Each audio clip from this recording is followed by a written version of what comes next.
everybody, welcome to Get Busy Watching! I'm your host, Honest Dan. Let's talk movies. Welcome to my final action thriller edition. Let's get started.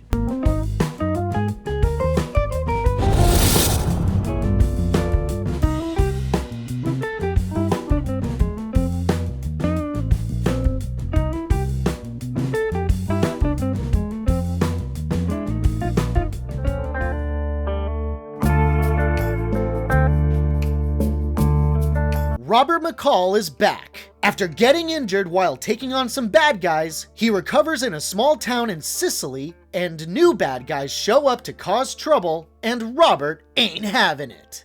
I'm telling ya, it's been a good year for action movies, and Denzel absolutely brings it. It never ceases to amaze how gentle and wise Denzel is, and yet he's so convincing as a violent action star. What I find so interesting about my experience with this flick is just how little action there is, yet the build up to that action is still engaging. The town where all this is set is a character all its own. The way they treat Robert with kindness as he recovers from his wounds, the connections he makes with his doctor, this server at a cafe, the peace it brings him. It's all explored in a charming way that makes you care for them as much as he does, and makes you want to kill the bad guys just as he does. Because of this slow burn, I can see a few people calling it boring, so I admit it depends on how much you care about the town. I do, but I don't think anyone really cares about the action if they don't try to invest in why the action is happening at all.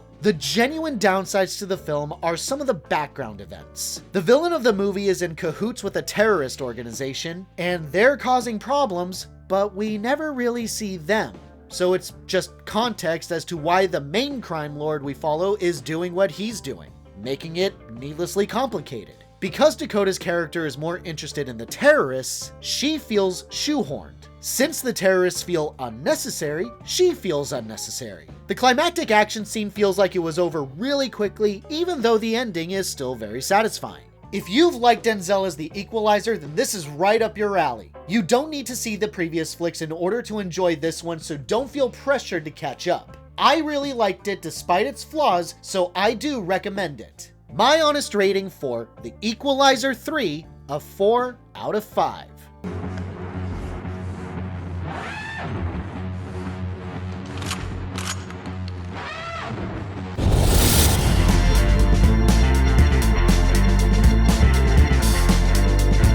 Nicolas Cage is a retired government assassin. His granddaughter is sent alone to find him and protect her from a crime lord who wants a stolen thumb drive and will kill her to get it back.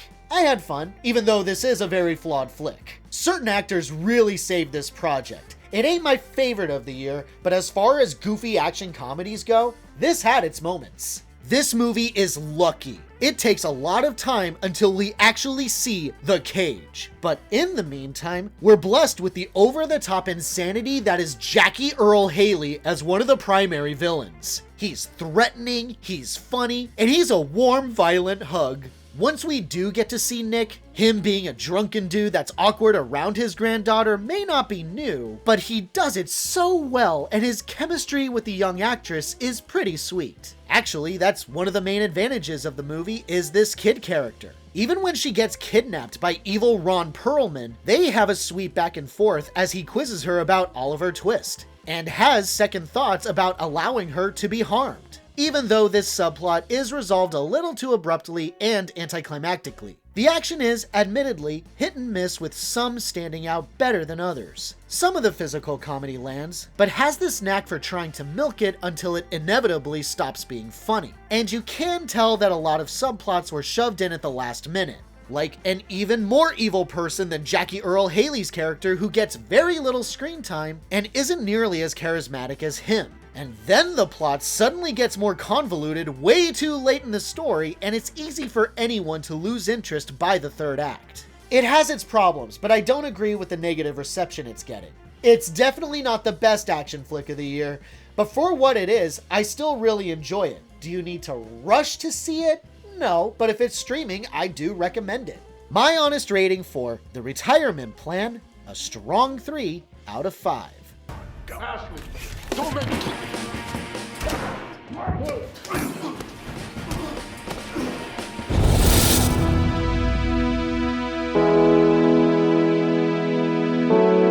Hilary Swank's troubled son is murdered. Using her top-notch journalism skills, she and her son's pregnant girlfriend, Olivia Cook, attempt to figure out who did it. I know it's not getting the best reviews right now, but I personally liked it. Admittedly, this is just because I am a Hilary Swank simp. But I do understand why it's getting a negative reception. I ain't sitting here saying it does anything new. That's not exactly what I showed up for. I showed up for Swanky, and she did just fine for my tastes, and has really good chemistry with Olivia. Despite the slow burn, I will say that it has rewarding plot developments toward the end. Things get really tense in the climax and didn't end the way I thought it would. I will point out the imperfections. It loses the plot a lot and spends more time hammering in that Hilary is a drunk and messes up in lieu of actually progressing the story. Thanks, I get it. I've seen movies before. I know the archetype. And there's some glaring contrived moments where you can tell the writers had no idea how to move things along, so they just farted out an excuse. And that ending.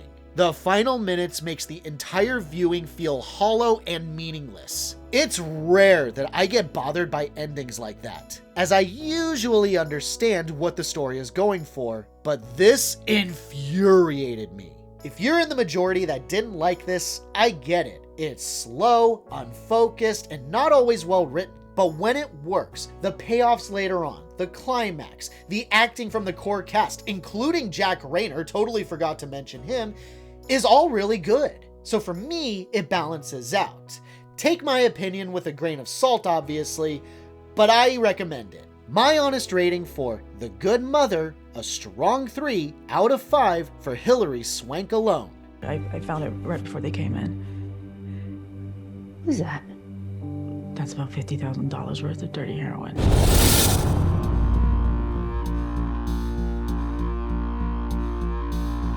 Michael Fassbender is a career assassin who makes a mistake and finds himself hunted by his very employers. Out of the 2 people that I know that have seen this, one says it's good, the other says it's boring.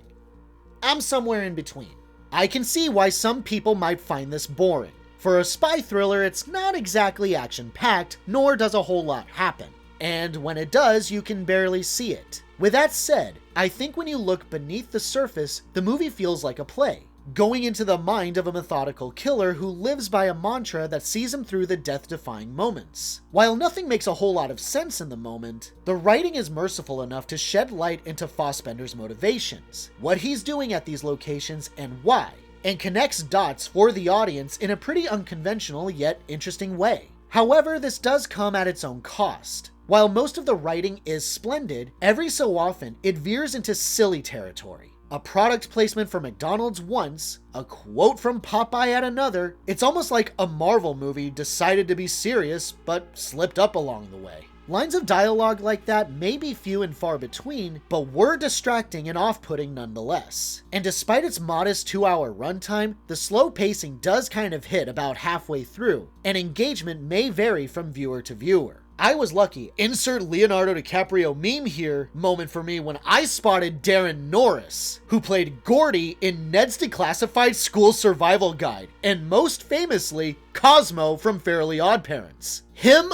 alone elevated this flick and almost made this entire experience worthwhile. Norris aside, this is something you have to be in the mood for. Be ready for a slow burn and a ton of monologuing. And definitely brace yourself, as this isn't exactly David Fincher's best work, especially when stacked up against the likes of Fight Club and Seven. You're not missing out if you decide to skip it, but I was amused by Darren Norris's appearance.